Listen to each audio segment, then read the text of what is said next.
श्री स्वामी समर्थ, जय जय स्वामी समर्थ, श्री स्वामी समर्थ, जय जय स्वामी समर्थ। श्री स्वामी समर्थ महाराजांच्या नामस्मरणाने आजच्या व्हिडिओला सुरुवात करूया। शुभ दुपार तुम्हा सगळ्यांना। कसे आहात तुम्ही सगळे? आशा व्यक्त करते स्वस्त असाल, मस्त असाल, स्वामींच्या सेवेमध्ये रममाण असाल। स्वामी सेवा केल्याशिवाय पर्याय नाहीये। आयुष्यामध्ये सेवा करा, स्वामींचीच करा असं नाही। महाराजांच्या सेवेनं तर नशीब बदलतं, आयुष्य बदलतं, सगळं काही बदलतं। पण ज्या देवावर श्रद्धा आहे, लक्ष्मीवर श्रद्धा आहे, साईबाबांवर आहे, ज्या देवावर, भोलेबाबांवर आहे म्हणजे महादेवांवर आहे, ज्या देवावर आहे त्या देवाची नियमित सेवा करत चला, कुलदेवीची सेवा करत चला। कुलदेवीच्या सेवेने आपल्या कुळाचे रक्षण होते। अगदी लांब जरी तुमचं कुटुंब तुमच्यापासून असेल आणि तुम्ही कुलदेवीची सेवा कराल तर त्यांच्यावर कुठलेही वाईट प्रभाव पडत नाहीत।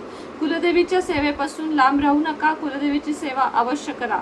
आजच्या व्हिडिओमध्ये मी तुम्हाला सोमवारी करण्याचे 12 राशींचे 12 उपाय सांगणार आहे।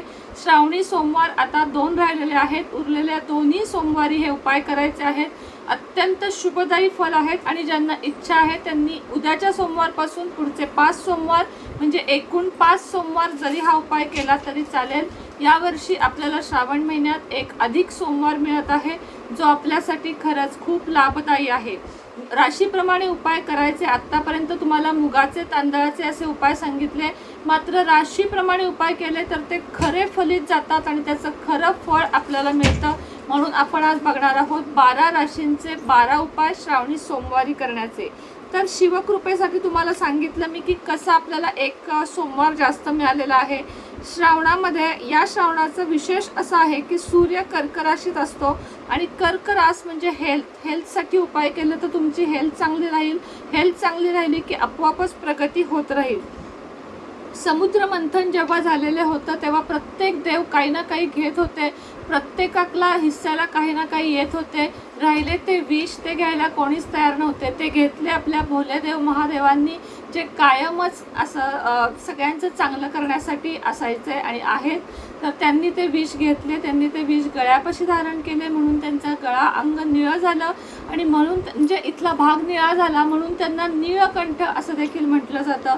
भगवान महादेवांची केलेली कोणतीही सेवा कधीच वाया जात नाही। महादेवांसमोर तुमचे नुसते 2 अश्रू जरी पडले तरीही ते तुमचं म्हणणं पूर्ण करतात। तर बघा आपल्याला काय काय उपाय करायचे आहेत आणि काय काय सेवा करायच्या आहेत।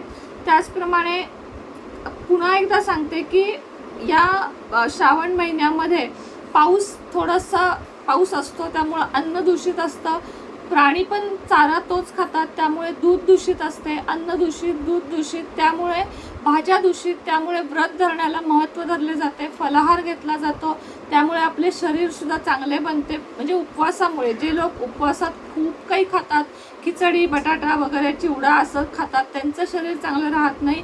पण जे फलाहार घेऊन किंवा अगदी पाणी पिऊन उपवास करतात त्यांची हेल्थ एकदम चांगली राहते। सगळ्यात पहिल्यांदा ज्यांना जमेल त्यांनी चांदीच्या लोट्यातून किंवा भांड्यातून पाणी अर्पण करा शंकराला। आपल्या घरातून नेऊन देवळात जाऊन हा उपाय करायचा आहे, तुमची कीर्ती वाढते। त्याचप्रमाणे बेलपत्र सुद्धा व्हायचे आहे। पितळेच्या भांड्यातून जर तुम्ही पाणी वाहिलेत तर सुख मिळेल आणि सोनं वाहिलं, एक मणी जरी तुम्ही शंकराच्या पिंडीवर देवळामध्ये जाऊन अर्पण केलात किंवा सोन्याचं बेलपत्र अर्पण केलं, परिस्थिती असेल तरच सांगते, अन्यथा नाही। नुसता 1 लोटा पाणी सुद्धा तुम्ही चढवू शकता। ज्यांची परिस्थिती असेल त्यांनी 1 सोन्याचा मणी, 1 सोन्याचं बेलपत्र, 1 सोन्याचा चौकोनी छोटासा तुकडा चकोर एवढा जरी चढवला तरी सुवर्णयोग तुमच्या आयुष्यामध्ये येईल। टेन्शन सुचत नाहीये असं काही तुम्हाला होत असेल, बऱ्याच जणांना असतं, प्रत्येकाला होतं आयुष्यात की टेन्शन आहे, काही सुचत नाहीये, अशा लोकांनी कापूर चढवा शिवलिंगावर। प्रत्येक वस्तू चढवायच्या आधी पाणी, मग सांगितलेली वस्तू आणि पुन्हा पाणी, असाच अभिषेक नेहमी महादेवांना करायचा असतो। मनशांतीसाठी काय करायचे आहे? टेन्शनसाठी सांगितलं कापूर, मनशांतीसाठी गाईला, देशी गाईला गव्हाचे पीठ आणि गूळ खाऊ घाला। हा उपाय अत्यंत रामबाण आहे। उद्याच्या सोमवारपासून उरलेला पूर्ण श्रावण महिना म्हणजे 8 दिवस हा उपाय तुम्ही करू शकता। सगळ्या बाधा तुमच्या आयुष्यातील दूर होऊन तुमचे आयुष्य मार्गी लागण्यास मदत होईल। वळूया आता 12 राशींकडे। मेष रास, 21 बेलपत्रावर चंदनाने ओम नमः शिवाय लिहायचा आणि ते बेलपत्र पालथ्यावर लिहायचं, म्हणजे पालथ्या बेलपत्रावर, सरळ बेलपत्रावर लिहायचं आणि ते पालथं घालायचं. ओम नमः शिवाय 3 पानावर 3 अक्षरं लिहायची आणि बेलपत्र चढवत ओम नमः शिवायचा जप करायचा. चंदन बेलपत्र या दोन्ही याच्यामुळे तुमचा राहू शांत होतो आणि एकदा राहू शांत झाला की आयुष्यातील त्रास कमी होतात. त्याचप्रमाणे ओम नमः शिवायचा तिथेच बसून 108 वेळा जप तुम्हाला अवश्य करायचा आहे. दुसऱ्या राशीचा म्हणजे वृषभ राशीचा उपाय, सगळे उपाय मंदिरातच करायचे आहेत. घरात कोणताही उपाय करायचा नाहीये. अगदीच ज्यांना 99% नाहीच मंदिरात जाऊ शकत आहे त्यांनी घरात उपाय केला तरी चालेल.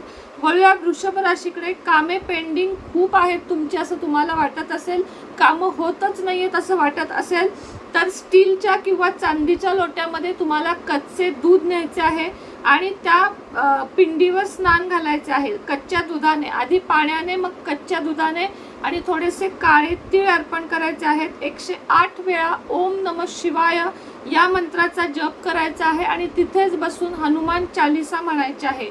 या उपायामुळे तुमच्या आयुष्यातील अडकलेली कामे पूर्ण होतील आणि आयुष्य सुखकर होण्यास मदत होईल. वळूया मिथुन राशीकडे. खर्च जास्त तुमचा वाढत आहे, इमोशन तुमचे खूप वाढलेले आहेत, तुम्ही जास्त भावुक झालेले आहात, लोक तुमचा वापर करत आहेत असं तुम्हाला जाणवत आहे आणि वापर करून सोडून देत आहेत असंही तुम्हाला जाणवत आहे. तुम्ही लोकांनी उसाचा रस आदल्या दिवशी आणून फ्रीजमध्ये ठेवलात तरी चालेल. उसाचा रस 100% मिळतो शोधला तर, नाही मिळाला तर गूळ आणि पाणी असे एकत्र करून ते पूर्ण मिक्स करा, उकळा, गार करा.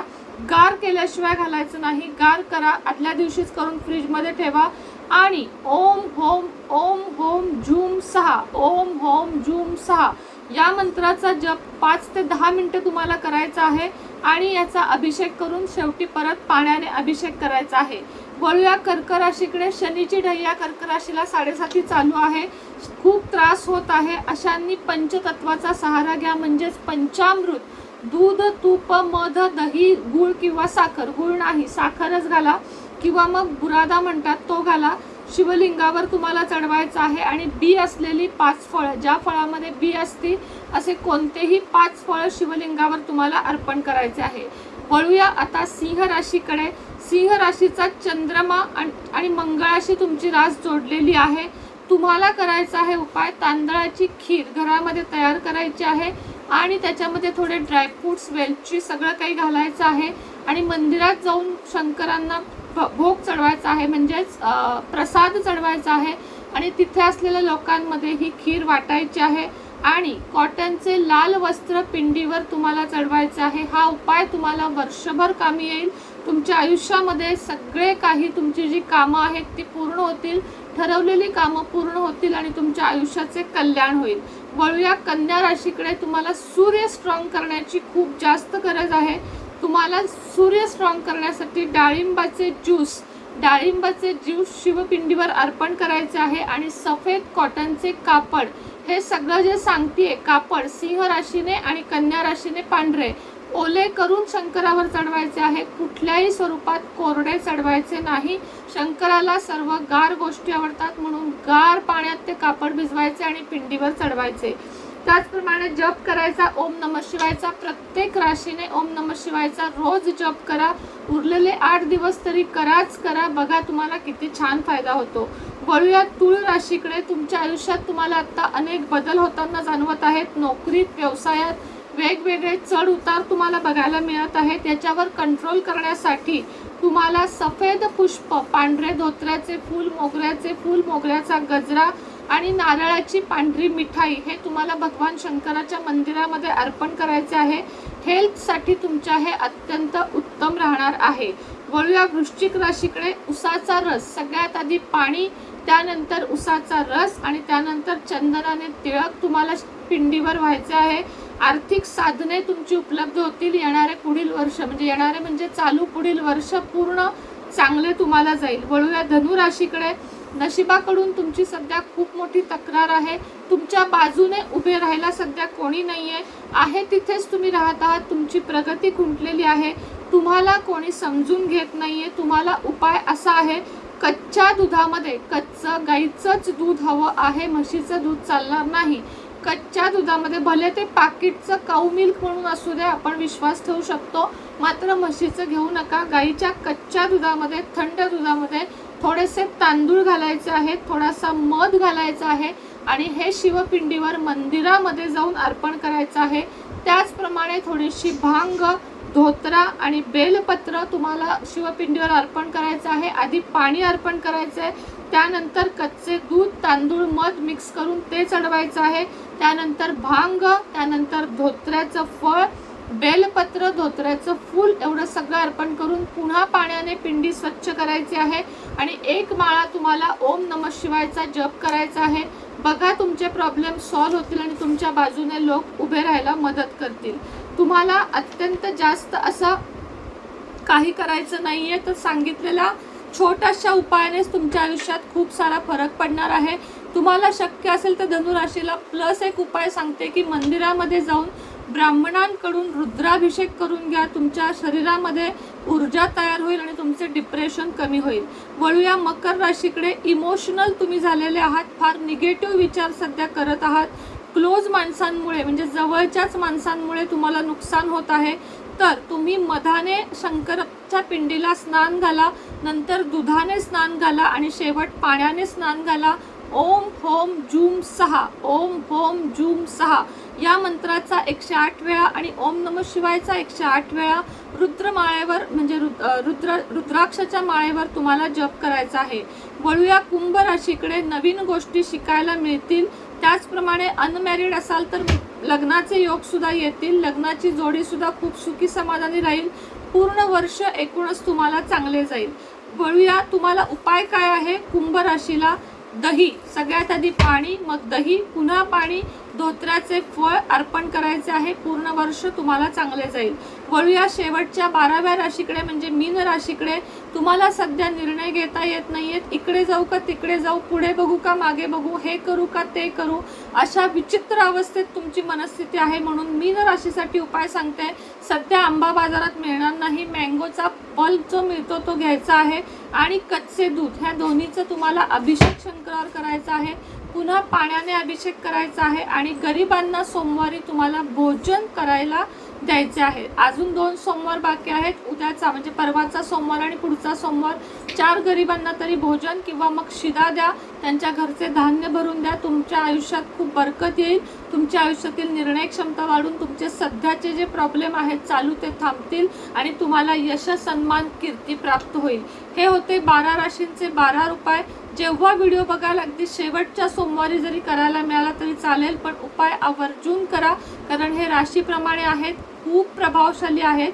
तर आत्ताच्या व्हिडिओमध्ये इतकीच माहिती होती. ज्यांना पारद शिवलिंग आणि रुद्रमाळ हवी आहे, रुद्राक्ष माळ हवी आहे, श्रीयंत्र, कुबेर यंत्र, जे काही हवं आहे त्या सगळ्यासाठी, वास्तुयंत्र, इवल आहे, तुम्हाला विविध ब्रेसलेट म्हणा किंवा क्रिस्टल म्हणा, जे काही हवं आहे त्यासाठी खाली दिलेल्या नंबरवर, कॉन्टॅक्ट नंबरवर व्हॉट्सअप मेसेज करा. भेटेन नवीन व्हिडिओसोबत, नवीन माहितीसोबत. तोपर्यंत तुम्हा सगळ्यांना श्री स्वामी समर्थ. ओम नमः शिवाय. ओम होम जूम 6.